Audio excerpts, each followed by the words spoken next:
Bir kunda tayyor bo'ladigan marinovanniy piyoz tayyorlaymiz. Juda ham mazali bo'ladi va shamollashlikka ham davo bo'ladi.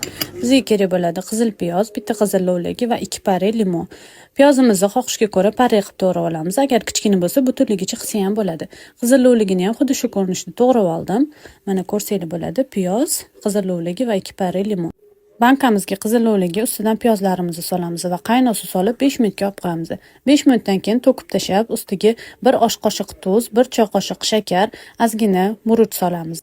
1 osh qoshiq 70% uksus solamiz, ustidan limonlarimizni solib, qaynoq suv solamiz va kirchkasini qattiq qilib burab qo'yamiz.